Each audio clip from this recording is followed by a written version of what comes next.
মানিক মিয়া avenue অভিমুখে জনস্রোত। BNP chairperson ও ৩ বারের সাবেক প্রধানমন্ত্রী বেগম খালেদা জিয়ার প্রতি শেষ শ্রদ্ধা জানাতে রাজধানীর এই প্রধান সড়ক যেন ভিড়ের সমুদ্রে পরিণত হয়েছে।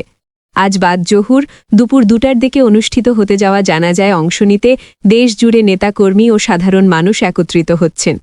গতকাল রাত থেকেই সংসদ ভবন ও আশপাশের এলাকা নেতাকর্মী ও সমর্থকদের উপস্থিতিতে মুখরিত হয়ে উঠেছে। সকাল থেকেই তীব্র শীতকে উপেক্ষা করে মানুষ এসে পৌঁছাচ্ছেন যাতে শেষবারের মতো তাকে বিদায় জানানো যায়। সরেজমিন দেখা গেছে বেলা 10:30টার দিকে মানিক মিয়া অ্যাভিনিউর আশপাশ কানায় কানায় ভরে গেছে। এ সময় দেশের বিভিন্ন স্থান থেকে আসা নেতাকর্মী ও সাধারণ মানুষের ভিড় ক্রমেই বাড়ছে। জনস্রোতের এই দৃশ্য শুধু রাজনৈতিক নয়, বরং একটি জাতির শ্রদ্ধা ও ভালোবাসার প্রতীক। বেগম খালেদা জিয়ার প্রতি মানুষ যে শ্রদ্ধা প্রদর্শন করছেন তা দেশের রাজনৈতিক ইতিহাসে একটি স্মরণীয় অধ্যায় হয়ে থাকবে। একদিকে জানাজা স্থল, অন্যদিকে জিয়া উদ্যানের শহীদ রাষ্ট্রপতি জিয়াউর রহমানের সমাধিসৌধের চারপাশও পূর্ণ ভক্ত ও নেতাকর্মীর উপস্থিতিতে। বেগম খালেদা জিয়াকে স্বামী শহীদ জিয়ার কবরের পাশে সমাহিত করা হবে।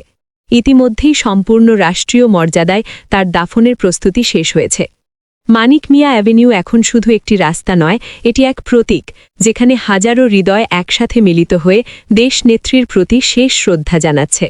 সময় যত এগোচ্ছে জনস্রোত তত বাড়ছে, এবং এই দৃশ্য দেখলে বোঝা যায় বেগম খালেদা জিয়ার রাজনৈতিক যাত্রা ও মানুষের ভালোবাসা অনন্তকাল ধরে স্মৃতিতে